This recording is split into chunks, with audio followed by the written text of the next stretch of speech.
Han pasado 30 años desde que tomé por primera vez el volante de un camión. 30 años recorriendo estas carreteras españolas que se han convertido en mi único hogar. Me llamo Miguel Herrera, tengo 56 años y cargo con más peso en el alma que en la caja de mi Scania. La carretera estaba fría, silenciosa y mojada por la llovizna reciente. Cada gota que golpeaba el parabrisas sonaba como un tic-tac constante que marcaba el ritmo de mi soledad. El atardecer caía sobre los acantilados de la costa gallega mientras seguía mi ruta solitaria, como llevaba haciendo desde hacía años. El aire olía a salitre y a tierra húmeda, mezclado con el gasóleo que impregnaba mis manos agrietadas. Aquel era mi refugio desde que perdí a Carmen, mi hermana menor. Carmen, que había nacido con espina bífida y había pasado toda su vida en una silla de ruedas. Carmen, que tenía la sonrisa más hermosa del mundo y que me llamaba Miguelito. Hasta el día en que murió, fue atropellada en una carretera parecida a esta, cerca de Burgos, mientras esperaba el autobús que nunca llegó. Nadie se detuvo para ayudarla.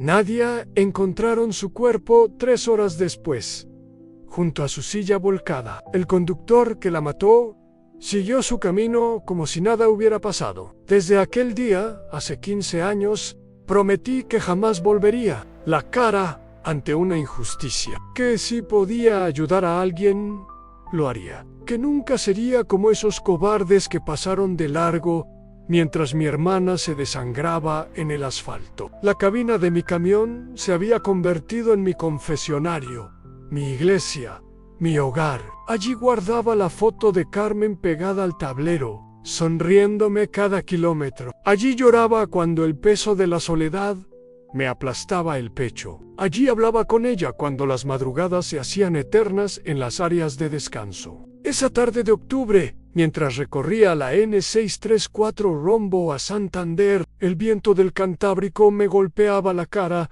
a través de la ventanilla entreabierta. El frío cortante me mantenía despierto después de 12 horas al volante. Lavaba una carga de maquinaria industrial desde León y tenía prisa por llegar antes de que cayera la noche. Pero el destino, como siempre, tenía otros planes para mí. Fue al tomar una curva cerrada cerca de un mirador en la costa norte de Galicia cuando algo me heló la sangre. Pisé el freno sin pensar, haciendo que las ruedas chirriaran contra el asfalto mojado. El corazón se me disparó como si hubiera visto un fantasma. Una silla de ruedas estaba peligrosamente próxima al borde del precipicio, tan cerca a que una ráfaga de viento fuerte podría empujarla al vacío. En ella una mujer joven temblaba, con los ojos desesperados y el rostro lleno de hematomas morados que contrastaban con su piel pálida. Suplicaba con la voz quebrada, con esa desesperación que solo conocen quienes han tocado fondo. Detrás de ella, un hombre corpulento, vestido con un traje oscuro, empapado, lloraba y temblaba con las manos sobre el respaldo de la silla. En sus sollozos se mezclaban con el rugido del viento y el sonido de las olas estrellándose contra las rocas 50 metros más abajo. Bajé corriendo del camión, con las piernas temblorosas y el nudo en la garganta que siempre aparecía cuando algo me recordaba a Carmen. La escena que tenía delante era surrealista, como salida de una pesadilla. El olor a mar y a lluvia se mezclaba con algo más, el olor del miedo. ¿Qué coño está pasando aquí?, grité, acercándome despacio para no asustarlos más. Mi voz sonó más áspera de lo que pretendía, curtida por años de soledad y tabaco. La chica me miró con ojos vidriosos, como si no pudiera creer que alguien se hubiera detenido. Era joven, quizás 25 años, con el pelo castaño pegado al rostro por la lluvia. Su ropa estaba sucia y rasgada, y pude ver que llevaba días sin comer por la forma en que se le marcaban los pómulos. El hombre del traje me miró con una mezcla de vergüenza y terror. Sus manos temblaban tanto que parecía que fuera a soltarse de la silla en cualquier momento. «Por favor», murmuró la chica con una voz tan débil que apenas se oía por encima del viento. Solo quería comer. Esas palabras me atravesaron como un cuchillo. Carmen había dicho algo parecido una vez, cuando éramos niños y no teníamos dinero para cenar. Solo quiero comer, Miguelito. La misma desesperación, la misma fragilidad, la misma dignidad rota. Perdóname, chica, perdóname, repetía el hombre de rodillas sobre la tierra húmeda, con la cara hundida entre las manos. Era un hombre de mediana edad, con las manos callosas de quien ha trabajado toda la vida. Sus lágrimas se mezclaban con la lluvia que empezaba a arreciar. Me acerqué despacio, con las manos extendidas en señal de paz. Mi corazón latía tan fuerte que pensé que se me iba a salir del pecho. Tranquilo, amigo, le dije, poniendo una mano en su hombro tembloroso. Explícame qué está pasando aquí. No voy a juzgar a nadie. El hombre levantó la cabeza y me miró con ojos rojos de tanto llorar. Tenía una cicatriz que le cruzaba la mejilla izquierda y pude ver que había sido guapo en su juventud. Ahora solo quedaba un hombre roto de yeso por dentro. Se llama Lucía, empezó con voz entrecortada. Fue hasta la finca de don Eduardo Montemayor. Iré a pedir algo de comida, un plato de lentejas, un trozo de pan, cualquier cosa. La chica lleva días sin comer nada decente. Me agaché junto a él, sintiendo cómo la humedad del suelo se filtraba a través de mis vaqueros. El viento del mar me azotaba la cara, trayendo consigo el olor salado mezclado con algo más amargo, la desesperación. ¿Y quién es ese Montemayor? Pregunté, aunque por el tono del hombre ya me imaginaba la respuesta. Un empresario gallego, siguió, limpiándose la nariz con la manga empapada. Tiene la finca más grande de toda la comarca. Miles de hectáreas, ganado, bosque. Un hombre poderoso, de esos que pueden decidir el futuro de medio pueblo con una llamada telefónica. Lucía me miraba fijamente mientras hablábamos. Sus ojos tenían ese brillo desesperado de quien ha perdido toda esperanza. Noté que tenía los labios agrietados y las manos temblorosas, no solo por el frío, sino por el hambre. Me recordó tanto a Carmen que tuve que tragar saliva para no echarme a llorar allí mismo. Continúa, le dije al hombre, acercándome más a Lucía para protegerla del viento con mi cuerpo. Ella llegó a la finca esta mañana. Había ido en su silla desde el pueblo, más de 10 kilómetros por carretera sin arcén. Solo quería pedir algo de comida. Nada más. Su voz se quebró. Pero don Eduardo, cuando la vio, se puso furioso. Dijo que no quería mendigos en su propiedad, aunque daba mala imagen. El nudo en mi garganta se hizo más grande.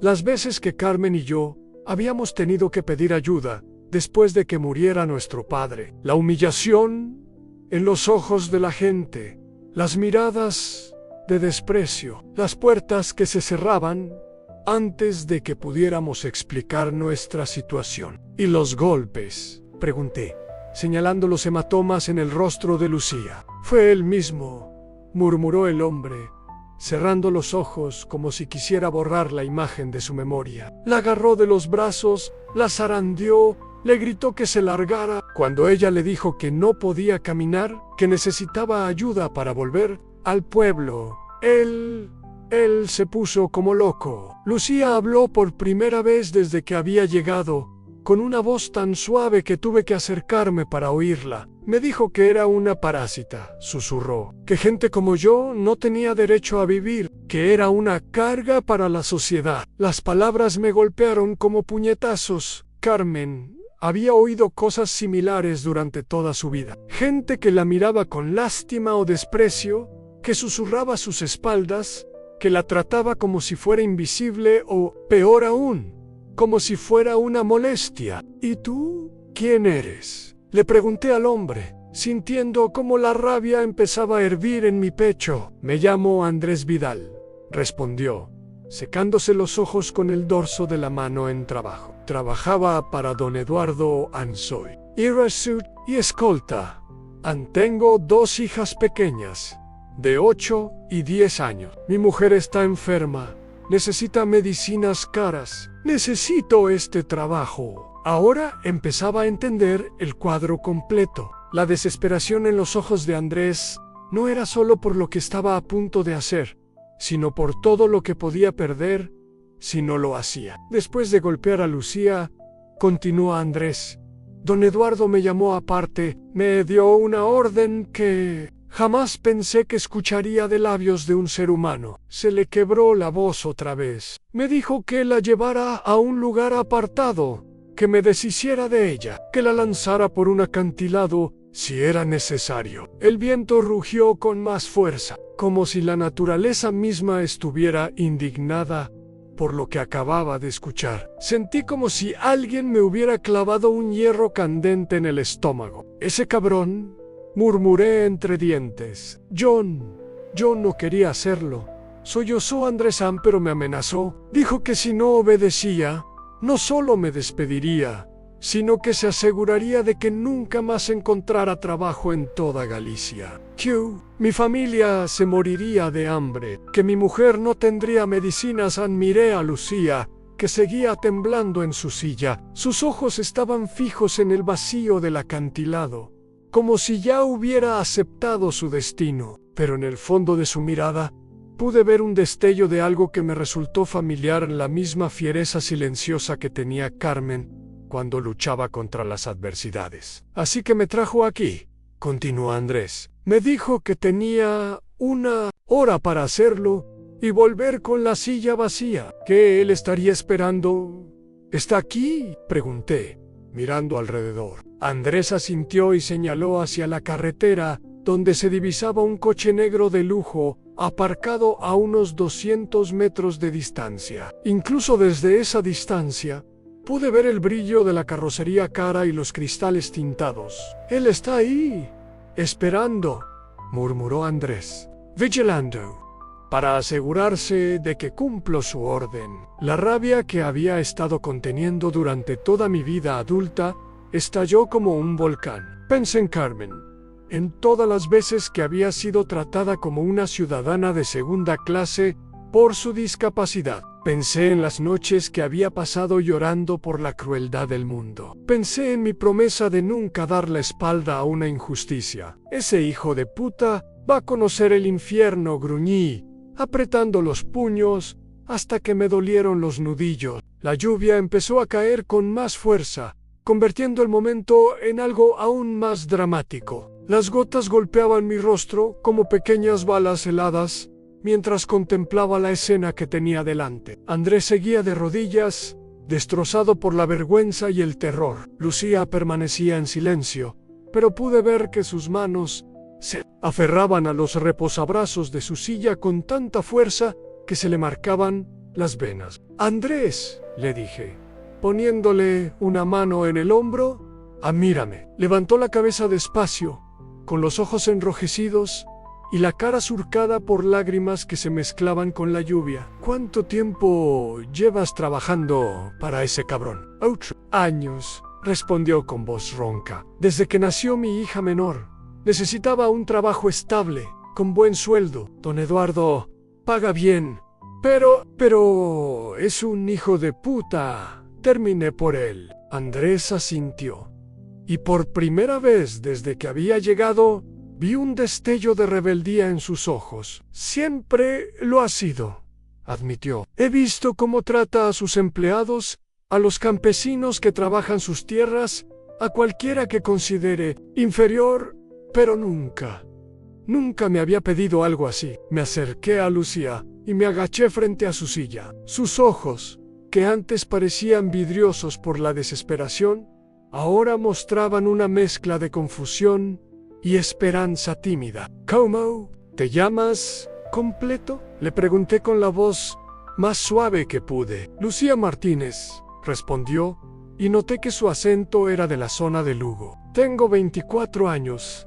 ¿Tienes familia, Lucía?, negó con la cabeza, y una lágrima rodó por su mejilla magullada. Mis padres murieron en un accidente de coche hace 3 años. Era hija única. Desde entonces he estado sola, viviendo con una pequeña pensión de huérfanos que apenas me da para pagar el alquiler de una habitación en una pensión del pueblo. La historia me partió el corazón. Carmen y yo habíamos tenido al menos el uno al otro después de perder a nuestros padres. Lucía había enfrentado la tragedia completamente sola. ¿Y cómo acabaste pidiendo comida a ese desgraciado? Hace una semana me robaron, explicó, secándose la cara con la manga de su chaqueta empapada.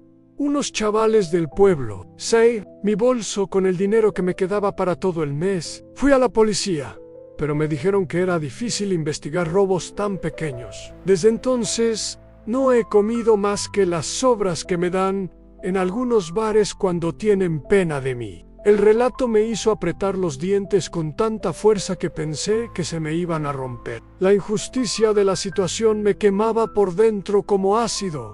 ¿Y por qué fuiste específicamente a la finca de Montemayor?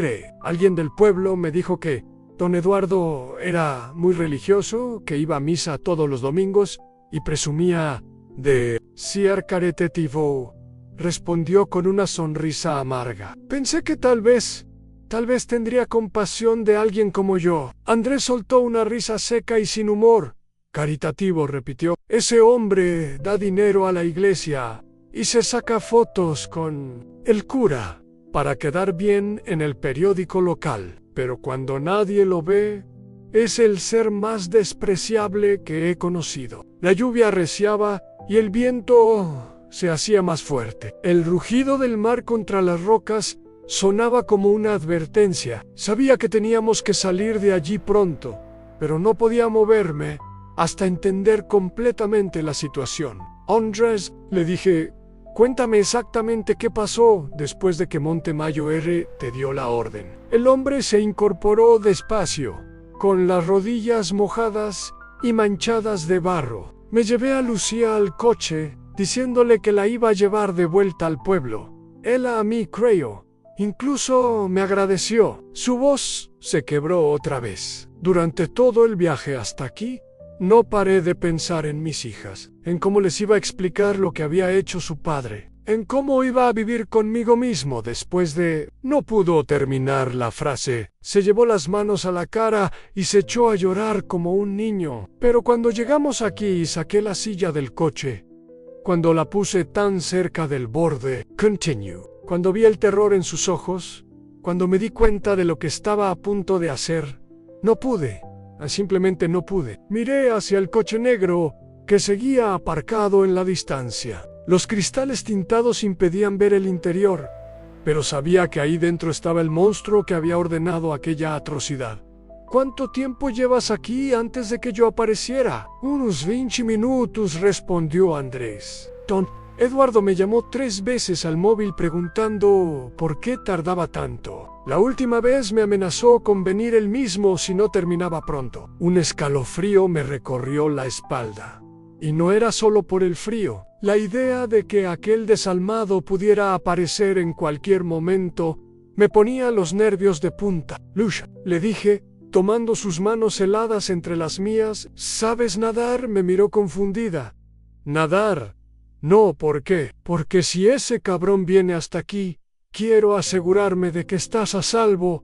Ambay, como Andrés se ponía pálido. No, va a venir, murmuró. Es demasiado cobarde para ensuciarse las manos él mismo. Por eso me contrató a mí. Pero justo cuando terminó de decir esas palabras, escuchamos el rugido de un motor potente acercándose. Los 3 nos giramos hacia la carretera y vimos que el coche negro se movía lentamente hacia nosotros. «Mierda», susurró Andrés. «Viene hacia aquí». El coche negro se detuvo a unos 50 metros de nosotros, y durante unos segundos que se me hicieron eternos, no pasó nada. Solo se oía el rugido del viento, el golpeo de la lluvia contra el asfalto y el sonido de mi propio corazón latiendo como un tambor de guerra. Entonces se abrió la puerta del conductor. Eduardo Montemayor era exactamente como me lo había imaginado, a un hombre de unos 60 años, alto y corpulento, vestido con un abrigo de lana caro que probablemente costaba más que mi sueldo de 3 meses. Tenía el pelo gris perfectamente peinado hacia atrás y una expresión de arrogancia que me dieron ganas de borrarle a puñetazos. Caminó hacia nosotros con pasos decididos, sin importarle la lluvia que empapaba su ropa cara. Zas, zapper, cuero brillante se hundían en los charcos, pero él no parecía darse cuenta. Tenía los ojos fijos en Andrés, y su expresión era de furia pura. ¿Se puede saber qué coño estás haciendo, Vidal?, gritó por encima del viento. Su voz era grave y áspera, curtida por años de gritar órdenes. Te dije que fuera rápido. Andrés se puso de pie con las piernas temblorosas, como un niño que acaba de ser pillado haciendo una travesura. Don Eduardo, yo no puedo hacer esto, murmuró bajando la mirada. ¿Cómo que no puedes?, rugió Montemayor, acercándose hasta quedar a pocos centímetros de la cara de Andrés. Te pago para que hagas lo que te digo, no para que pienses. Fue entonces cuando se fijó en mí. Sus ojos me recorrieron de arriba abajo, evaluándome como si fuera una amenaza. Probablemente le parecía un camionero cualquiera en barba de 3 días, ropa de trabajo sucia, manos callosas. No debió de verme como un peligro. ¿Y tú quién coño eres?, me preguntó con el mismo tono despectivo que había usado con Andrés. Alguien que no va a permitir que hagas daño a esta chica, respondí, dando un paso adelante. Montemayor soltó una carcajada seca y desagradable. ¿Permitir? ¿Tú vas a permitir o no permitir algo? Se giró hacia Andrés. Nuestros asuntos privados. ¿A este paleto? Don Eduardo, por favor, suplicó Andrés. Esta chica no ha hecho nada malo, solo tenía hambre. Y una mierda, explotó Montemayor. Esta parásita vino a mi casa a pedir limosna, como si fuera la Edad Media.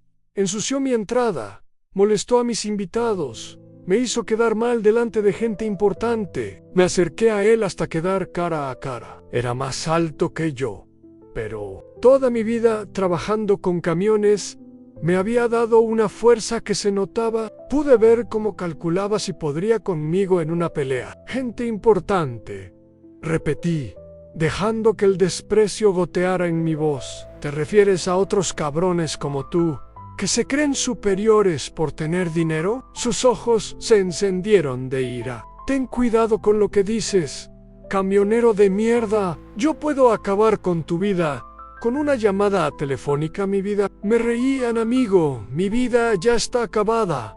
No tengo nada que perder. Y era verdad. Desde que murió Carmen, había estado vagando por las carreteras como un fantasma, simplemente existiendo, sin vivir realmente. Pero ahora, frente a aquel monstruo, sentía algo que no había sentido en años, en un propósito. Pero esta chica sí tiene una vida por delante, continué señalando a Lucía. Y no vas a tocarla. Montemayor me miró durante unos segundos.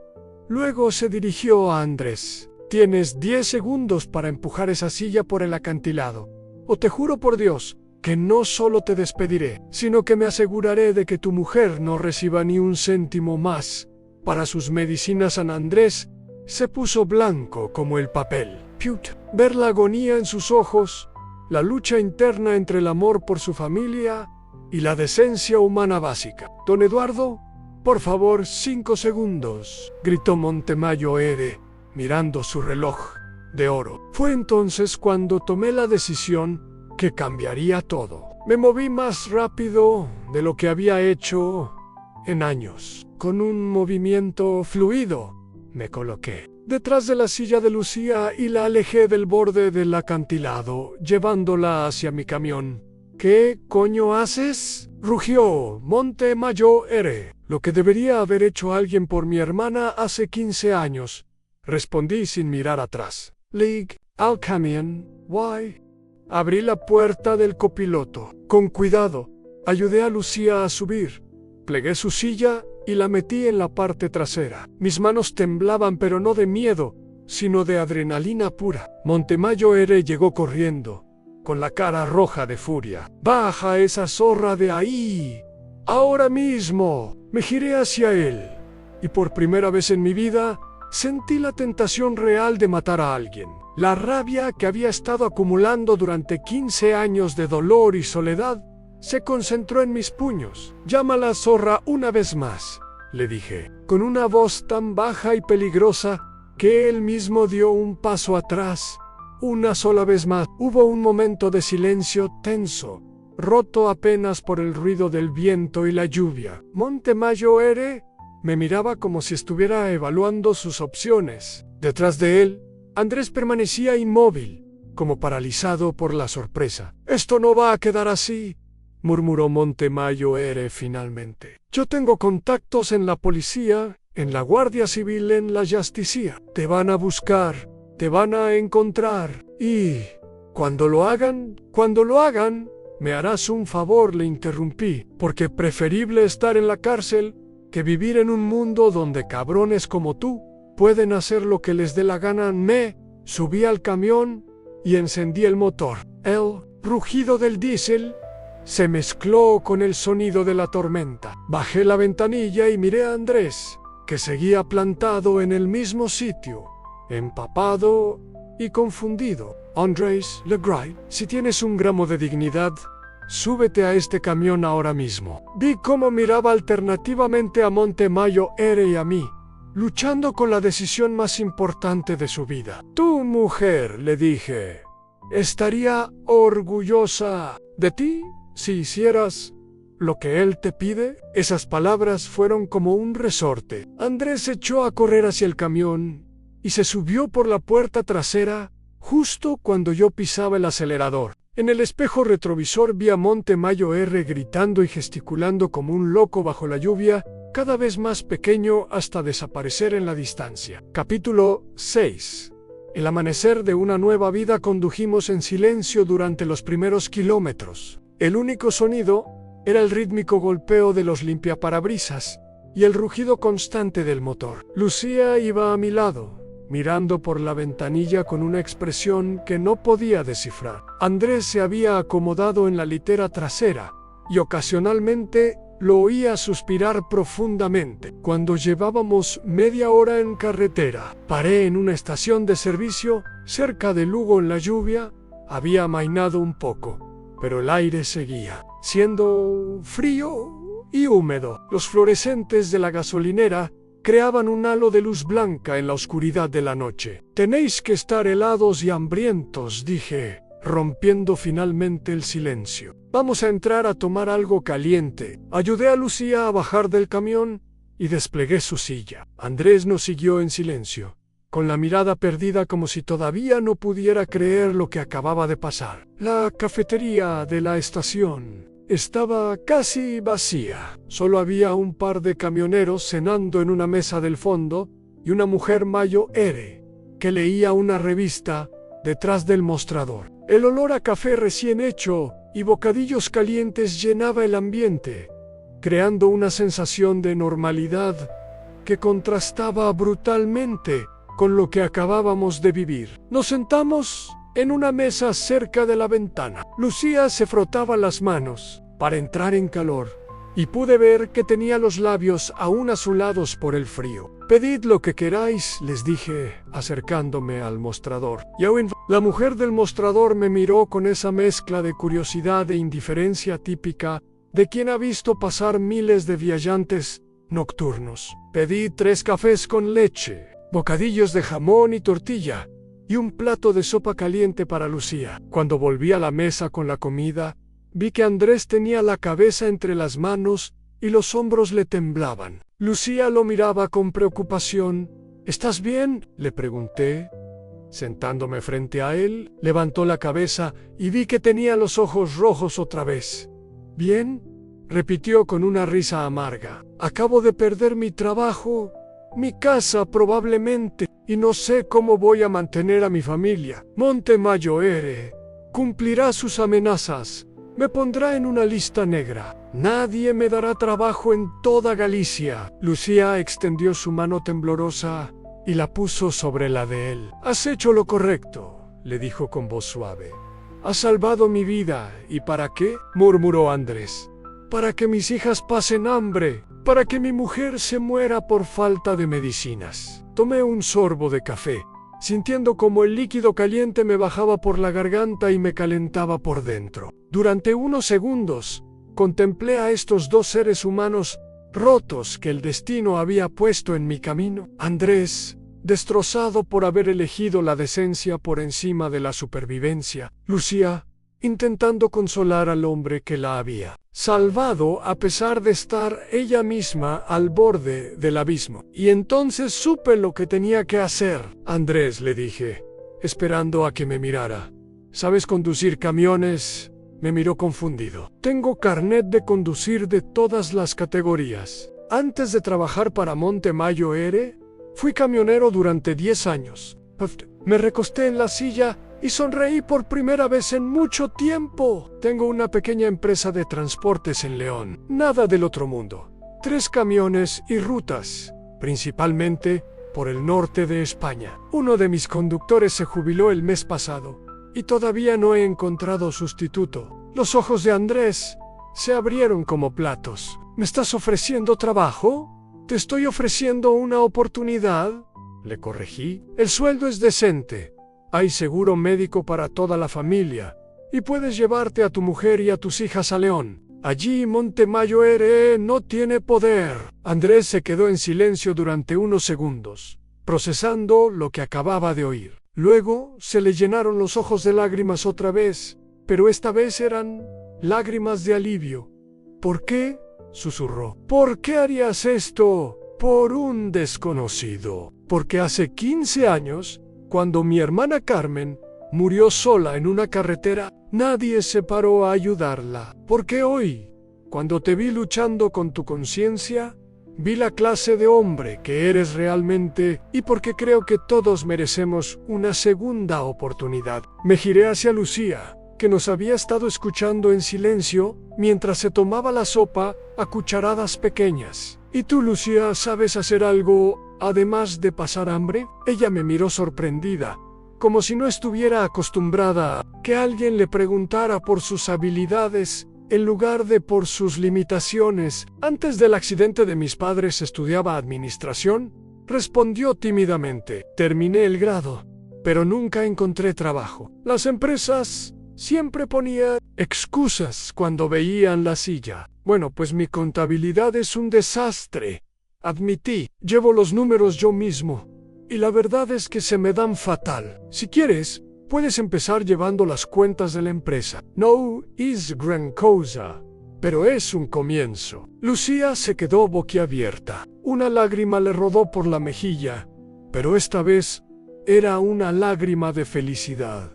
¿Hablas en serio? Nunca he hablado más en serio en mi vida. Los tres nos quedamos allí sentados, en aquella cafetería de carretera iluminada por fluorescentes, mientras fuera la tormenta empezaba a amainar. Por primera vez en años, sentía algo parecido a la esperanza creciendo en mi pecho. Hay una cosa más, añadí, mirando a ambos. En mi empresa hay una regla inquebrantable. A nunca, jamás, le damos la espalda a alguien que necesita ayuda. No importa quién sea, no importa de dónde venga. Si alguien necesita una mano, se la damos. Andrés asintió con firmeza. Me parece perfecto. ¿Y tú, Lucía? Ella sonrió, y por primera vez, desde que la había visto, pude ver un destello de la mujer fuerte que había sido antes de que la vida la golpeara tan duramente. Me parece que voy a llorar, dijo, riéndose entre lágrimas. Salimos de la cafetería cuando empezaba a amanecer. El cielo se había despejado y los primeros rayos de sol pintaban las nubes de color naranja y rosa. El aire olía a lluvia reciente y a nueva posibilidad. Mientras cargaba la silla de Lucía en la parte trasera del camión Pence en Carmen, imaginé su sonrisa, escuché su voz diciéndome: bien hecho, Miguelito. Por primera vez desde su muerte, sentí que había hecho algo que la haría sentir orgullosa. El camión blanco se alejó por la carretera mientras el sol se alzaba sobre las montañas gallegas. En la cabina íbamos 3 personas que habían perdido casi todo, pero que habían encontrado algo mucho más valioso han la oportunidad de empezar de nuevo, porque a veces el verdadero poder no está en lo que podemos hacer, sino en lo que decidimos no hacer. Y a veces un simple gesto de humanidad puede cambiar el curso de 3 vidas para siempre. Esa mañana, mientras conducía hacia León con mis 2 nuevos compañeros, supe que había encontrado algo que había estado buscando durante 15 años sin darme cuenta en una familia. Una familia nacida no de la sangre, sino de la compasión. Una familia forjada en el filo de un acantilado bajo la lluvia, cuando 3 desconocidos decidieron que la decencia valía más que la supervivencia. Y por primera vez en mucho tiempo, la carretera no me parecía un lugar de huida, sino un camino hacia casa. En las carreteras de España, donde el asfalto se encuentra con el alma. A veces los encuentros más inesperados son los que más profundamente nos transforman. Esta es la historia de Miguel, Andrés y Lucía, 3 vidas que se cruzaron en el momento exacto en que cada una necesitaba ser salvada por las otras 2. El sol de marzo calentaba suavemente el patio de la empresa de transportes Hermanos del Camino en León. Era un nombre que había elegido en honor a Carmen y a la nueva hermandad que había encontrado en el asfalto. Desde la ventana de la oficina podía ver a Andrés revisando meticulosamente uno de los camiones antes de salir. Sus movimientos eran precisos, seguros, los de un hombre que había recuperado su dignidad. Su familia se había instalado perfectamente en León. Su mujer, María, había mejorado notablemente con los nuevos tratamientos médicos que podía costear. Y sus hijas, Sofía y Carmen, sí, la había bautizado Carmen en honor a mi hermana. Ya hablaban con acento leonés, mezclado con su gallego natal. Miguel, los números de febrero están listos, me dijo Lucía desde su escritorio, donde trabajaba con una concentración que me recordaba a un cirujano. En estos 6 meses había demostrado ser no solo una contable excepcional, sino una estratega nata para el negocio. Bajo su gestión, la empresa había crecido un 30%. ¿Buenas noticias? Las mejores, respondió, mostrándome una sonrisa que ahora era habitual en su rostro. Y hay algo más. ¿Recuerdas a esa chica que rescatamos en Salamanca el mes pasado? ¿Cómo podía olvidarlo? Clara, una joven madre que había huido de una relación violenta con su bebé de 6 meses. La encontramos en una gasolinera, durmiendo en un banco con el niño en brazos y una maleta rota como único equipaje. ¿Qué pasa con Clara? Ha terminado el curso de auxiliar administrativo que le pagamos. Quiere saber si puede empezar a trabajar con nosotros la semana que viene. Sonreí. En estos meses Hermanos del Camino se había convertido en algo más que una empresa de transportes. Era un refugio, un punto de encuentro para almas perdidas que necesitaban una segunda oportunidad. Teníamos 7 empleados ahora, y cada uno tenía una historia de superación que contar. Dile que sí, por supuesto, que venga el lunes. El teléfono sonó interrumpiendo nuestras celebraciones. Era Andrés, desde la carretera. Miguel, estoy en las 6, cerca de Astorga. Hay una mujer mayor en el arcén con una maleta. Parece perdida y asustada. ¿Puedo parar? ¿Es esa una pregunta?, le respondí. Claro que puedes parar. Y si necesita ayuda, ya sabes qué hacer. Colgué el teléfono y miré la foto de Carmen que ahora presidía la oficina. Ya no era solo mi hermana muerta la que me sonreía desde el marco.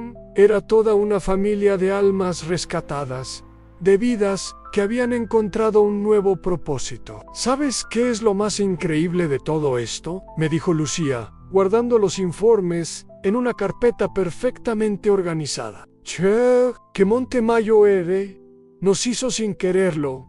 El Mayor, favor de nuestras vidas.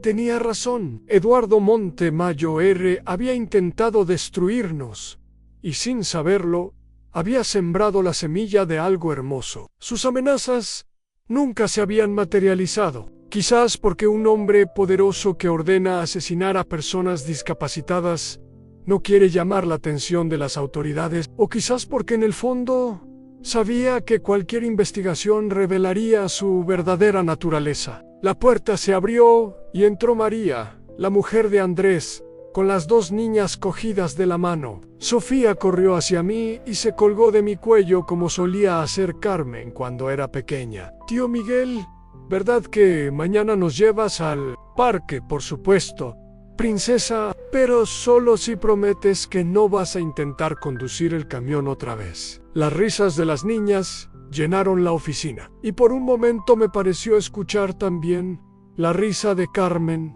mezclándose con ellas. Esa tarde, después de cerrar la oficina, me quedé un rato más contemplando el atardecer desde el patio. Los camiones estaban aparcados en fila, como soldados fieles esperando la próxima misión. Pero ya no eran solo vehículos de transporte, eran ángeles guardianes de las carreteras, llevando no solo mercancías, sino esperanza. Meet vibró. Era un mensaje de un número desconocido. Angola. Me han dado su número en la Asociación de Víctimas de Violencia de Género. Me llamo Rosa y necesito huir de mi pueblo con mis 3 hijos. ¿Es verdad que ustedes ayudan a gente como yo? Sonreí y escribí la respuesta en rosa.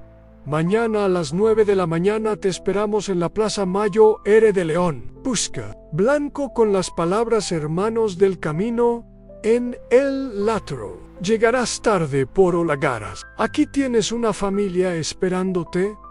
Guardé el teléfono y miré una vez más hacia el horizonte.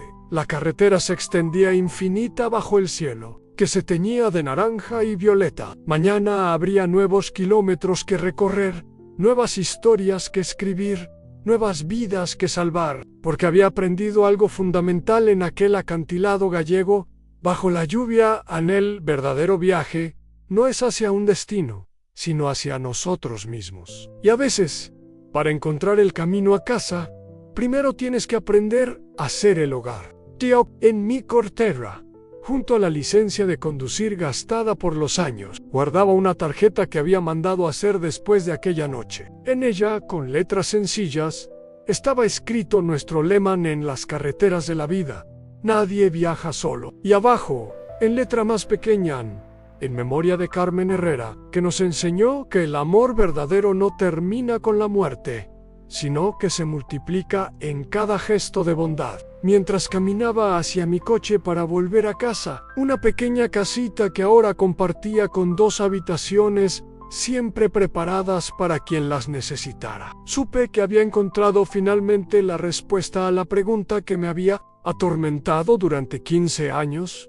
¿Para qué sirve vivir después de perder a quien más amas? Para convertirte en la persona que habría salvado a quien perdiste. Para ser la ayuda que nunca llegó. Para que el dolor se transforme en compasión y la pérdida en ganancia para otros. Carmen había muerto sola en una carretera. Pero gracias a eso, cientos de personas ya no tendrían que morir solas nunca más. Y esa, descubrí, era la mejor forma de honrar su memoria, manteniéndola viva en cada vida que salvábamos, en cada mano que tendíamos, en cada kilómetro recorrido con el corazón abierto. La carretera nunca más sería un lugar de huida. Ahora era un camino hacia la redención. Hermanos del Camino Nu, una empresa de transportes con alma, donde cada viaje es una oportunidad de cambiar una vida. Porque en las carreteras españolas, los verdaderos tesoros no se transportan en las cajas de los camiones, sino en los corazones de quienes conducen. Historia basada en hechos reales que ocurren cada día en nuestras carreteras, donde la bondad humana brilla más fuerte en los momentos más oscuros.